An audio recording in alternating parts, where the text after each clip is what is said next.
ক্লাবগুলোকে 5 লক্ষ টাকা করে দিয়েছে, এই কথাটা আজকে উঠে আসছে না। প্রথমে 3 লক্ষ টাকা, পরবর্তীকালে 2 বছর ধরে 1 লক্ষ করে 5 লক্ষ টাকা দিয়েছে। এবং 2018 সাল থেকে আজ পর্যন্ত, যে গতকাল অ্যানাউন্স করলো, 18 সাল থেকে 2025 সাল পর্যন্ত প্রতিটি দুর্গাপুজো কমিটিকে প্রথমে 10,000 থেকে আরম্ভ করেছিল, 10-এর পরে চলে গেল 25, 25-এর পরে চলে গেল 50, 50টা 2 বছর, মানে পরের বছরও 50 দিয়েছিল, 50-এর পরে 70, 70-এর পরে 85, 85-এর পরে একদম 1 লাখ টাকা। এটা কি খোলামকুচিস? আমার আপনাদের টাকা, সরকারি টাকা, এইভাবে এটা তো সম্পূর্ণভাবে নয় ছয়।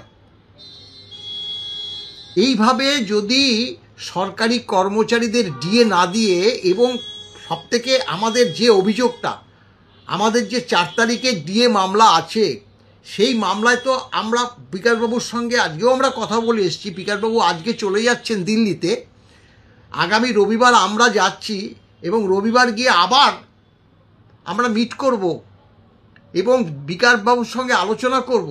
দুটো বিষয়ে করব, যে রাজ্য সরকার যে 25% ডিএ দিতে 10,000 কোটি টাকা খরচ হবে, এবং সেটা মান্যতা দিয়েছিল। সরকারি আইনজীবী 50%তে বলল যে মাজা ভেঙে যাবে, তারপরে 25% বলল 10,000 কোটি।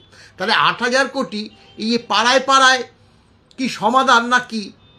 তাতে আমাদের পাড়ায় আমাদের সমাধান, তাতে 8,000 কোটি টাকা।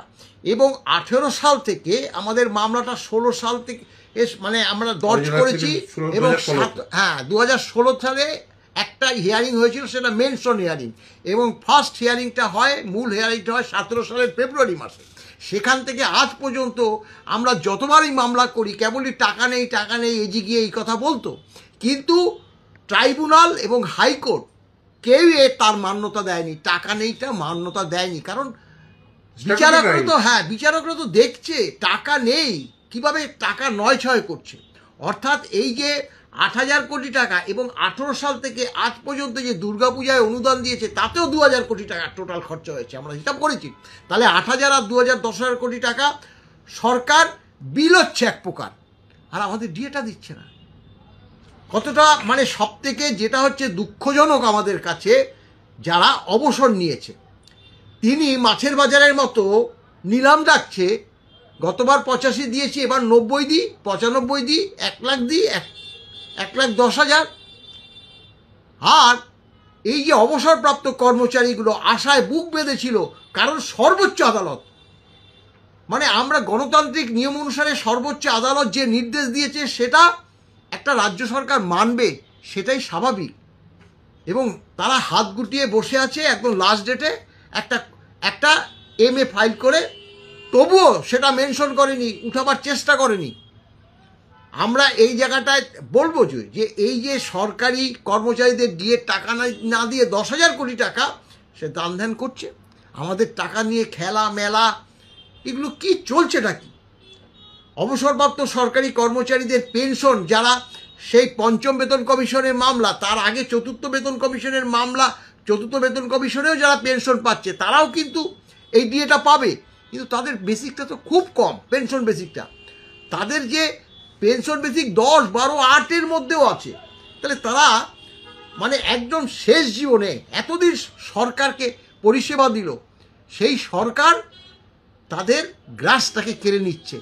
ওনার ক্ষমতা থেকে যখন চলে যাবে না, ওনার যে কী অবস্থা হবে, এই যে অভিশাপ, সরকারি কর্মচারী এবং পেনশনারদের অভিশাপ, প্রতি পদে পদে তিনি কিন্তু অনুভব করবে, এটা আমরা বলে দিচ্ছি। আগামী 4 তারিখে মামলা আছে, আগামী 4 তারিখে মাননীয় সঞ্জয় কারোল এবং প্রশান্ত মিশ্রের বেঞ্চে মামলা আছে। আমাদের দৃঢ় বিশ্বাস আগামী মামলায় এবং রুল জারি করে নির্দেশ দেবে। এই যে পুজোর অনুদান দিচ্ছেন, এই যে আপনি আপনার কথা মতন মেলা খেলা করে রাজ্য সরকার টাকা নষ্ট করছেন, সেই জায়গায় আমরা এর আগেও দেখেছি মুখ্যমন্ত্রী রাজ্যের সরকারি কর্মচারীদের বলছে যে ডিএর জন্য ঘেউ ঘেউ করবেন না। অন্যদিকে এইবার দেখলাম এমএ অ্যাপ্লিকেশন ফাইল করে রাজ্যের পক্ষ থেকে বলা হচ্ছে যে সুপ্রিম কোর্টে তারা টাকা জমা রাখবেন, যদি মামলা তারা কোনো কারণে জিতে যান, তা যদি আপনারা সেই টাকা ফেরত না দেন। রাজ্যের সরকারি কর্মচারীদের উপর এতটা অনাস্থা তার? অনাস্থা না, মানে এগুলো কি জানেন তো, আসল কথা বিচার বুদ্ধি এদের লোপ পেয়েছে। এটা কোনো সময় হয় না। 25% মর্গ ভাতা দিয়ে দিতে বলেছে, সেটা দিয়ে দিলে কি হবে, আর পরবর্তীকালে তারা মামলায় জিতবে। আরে মামলায় জিতবে কেন? মামলা তো আমাদের নয়, এই মামলাটা অলরেডি কর্মচারীরা 6 বার জিতে আছে। উনি ভুল করছেন, বুঝতে পারেননি। এবং উনি যে বলেছেন না, যে গ্রাউন্ডে বলেছেন যে আমাদের এটা মডিফাই করো, সেই অর্ডারেই বলা আছে যে এই টাকা নেই, এটা কোনো গ্রাউন্ড হতে পারে না। আমি শুধু 2 নম্বর প্যারাগ্রাফের যে নির্দেশটিকে মডিফাই চাইছেন, সেই নির্দেশের আমি 2 নম্বর প্যারাগ্রাফটা একবার পড়তে বলবো। 2 নম্বর প্যারাগ্রাফে আমি শুধু একটা লাইন পড়ে দিই। The paucity of funds is a ground which stand negated both by the tribunal and the high court. এটা রেকর্ডে আছে, অর্থাৎ এই যে ফান্ড নেই এটাকে নেগেট করে দিয়ে এই অর্ডার হয়েছে, সেই জন্য এই অর্ডার দিচ্ছে। কেন এই মামলাটা রেখেছে জানেন? ওনারা বুঝতে ভুল করছেন বা ইচ্ছাকৃতভাবে এটা বুঝতে চাইছেন। বলছে 6 বার জিতেছেন কর্মচারীরা, ডিএ এআইসিপি অনুযায়ী দিতে হবে। ফান্ড নেই এটা কোনো গ্রাউন্ড হতে পারে না। তাহলে কিসের জন্য দিয়েছে? কারণ কলকাতা হাইকোর্টের যে রায়, মহামান্য বিচারপতি হরিশ ট্যান্ডন এবং মহামান্য বিচারপতি রবীন্দ্রনাথ সামন্তের যে রায়, সেখানে মহামান্য বিচারপতি রবীন্দ্রনাথ সামন্ত তিনি হোল্ড করেছেন যে ডিএ হচ্ছে কর্মচারীদের ফান্ডামেন্টাল রাইট। এখন ডিএ কে ফান্ডামেন্টাল রাইট হিসেবে ট্রিট করা হবে কি হবে না, এই ল পয়েন্টে মূলত আর্গুমেন্ট হবে। এই যে কর্মচারীরা এরিয়ার ডিএ পাবে কি পাবে না, এই জায়গায় আর মামলাটি নেই। ফলে ফলে ফলে ফেরত পাওয়ার প্রশ্নই নেই। দেখুন, ডিএ এটা বলে দিই